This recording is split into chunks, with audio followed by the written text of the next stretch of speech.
Our next guest, actually, this is the first for us, is doing a live video link for us on a train somewhere in New Zealand. His name is Peter Zalmayev. Is that right, Peter? Have I got that right? Zalmayev? Yes, you got it right. Peter Zalmayev. I'm traveling from Auckland to Wellington. Oh, okay. That's a long train journey and not one that many New Zealanders have taken. Peter, welcome to the program. I was reading the background notes Sure. I got from you. And rather than, if you like, me describing you, I'd rather you described what you would call yourself. A journalist, an advocacy journalist, a social media commentator. Where would you put yourself? That's a really good question, and you know what? Often I'm at a loss as to how to, introduce myself. I'm a man of many trades. Among others, I've been a journalist for the past 7 years in Ukraine. I co-host a weekly international TV program. Well, I'm also, often called to provide commentary on the situation in Ukraine and other former Soviet, countries for leading international media such as Al Jazeera, BBC World News, CNN International. And for the last 3 months, I've been going around the world trying to promote the idea that Ukraine's sovereignty is very important. Defending Ukraine right now at this very, very crucial period in the war is very important. I'm targeting countries of the so-called global south, for lack of a better term. I started off in Fiji, Samoa, Tonga. I also went to Australia.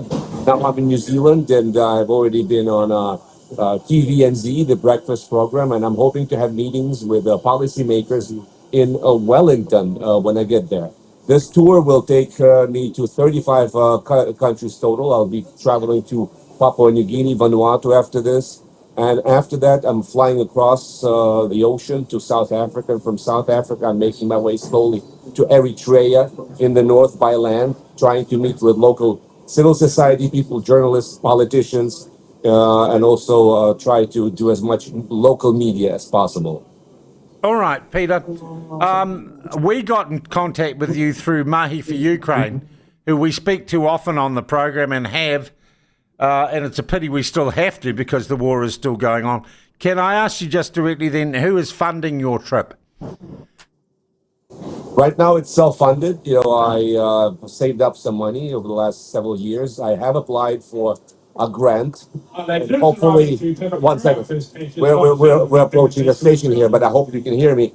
I have applied to a grant to try to, sort of bolster my efforts. If I may, if I get that amount of money, then I'll be able to do more and involve more people, maybe do a documentary about my trip, etc. But right now, to make the story short, it's all self-funded.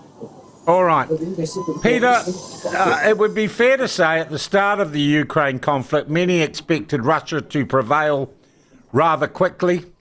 I think the world was, and I'd say personally, I was happy to see that it did not. But if you like, I think international public sympathy for the war has gone off the boil. And as the propaganda of Russia has spread, the righteousness of Ukraine is constantly being undermined and questioned. Is that a fair assessment of what's happened? That is a very fair assessment, and that's something that's keeping me up at night. Precisely the way you worded it, you couldn't put it better. And that's part of my mission, is to try to. I mean, obviously, I'm not under no illusions that one man on a mission can sway public opinion and move the needle much. But obviously, if others do the same, I mean, we still have to do what we have to do. But as it's been said before, and I'm sure you're familiar with the adage that history is written by the victors. Obviously, Russian propaganda, there's no match to the Russian propaganda on the part of anyone. Even if we pool our efforts, Western allies of Ukraine are hamstrung by their own standards of what's decent, standards of truth and veracity and journalism, etc. Russia is under no such constraints, and so it has that sort of advantage in times of war. And also it's willing to spend untold amounts of money on this sort of propaganda. And yes, and I keep telling it to my compatriots, if Ukraine were to lose this war, the narrative of this war would be rewritten. The world would start questioning, and it already is, whether atrocities in Mariupol and Bucha, remember the word Bucha early in the war, they will all be undermined. The incoming, administration in Washington. I don't want to prejudge what they're going to do, but some members of that administration willingly sort of bought into this Russian narrative that Ukraine is violating the rights of just believers, etc. And so I suspect this tendency will only grow, and therefore it is important to continue to support Ukraine because people love to see a winner. Once again, no Yeah. matter how much we dislike that, I keep telling my folks, All right. if What we is lose the this war, story right we now will be back living in a home? Yeah. different. Peter, what's the story back home Go ahead. with Zelensky? Is he losing popularity, or is it just time for him to move to a different role?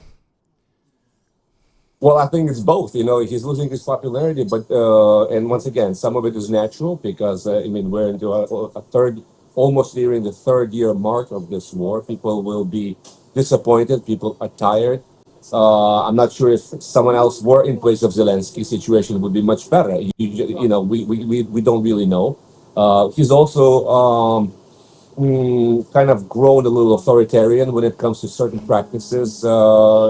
People are unhappy, and we still have an opposition. It's still not Russia. Ukraine still has a pretty raucous opposition, and so some of that stuff that was under in the first 2 years of the war because of the consensus that you have to keep this sort of internal disagreements in check while people are growing restless, unhappy, but at the same time we are sort of hamstrung by the limitation on in the constitution and holding presidential elections. So we're in a sort of a impasse here where it's not constitutional to hold new elections in times of war. Zelensky is acting as a mild authoritarian, I would say, but at the same time, his legitimacy is no longer the same. Once again, his mandate ran out. Once again, Russia is using that as well to paint him as illegitimate.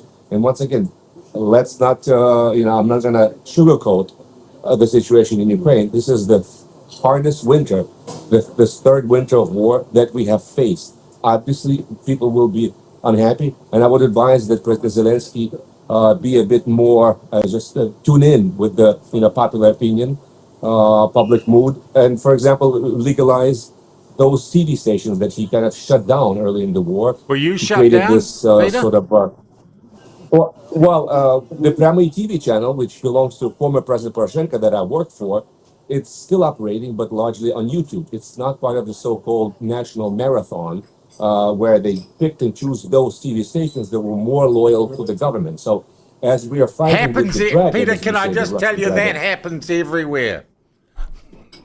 that's true too. But the key is when you're fighting the dragon, don't turn into a dragon. It's like, let's not start to mirror the way that our enemy is dealing with fellow journalists.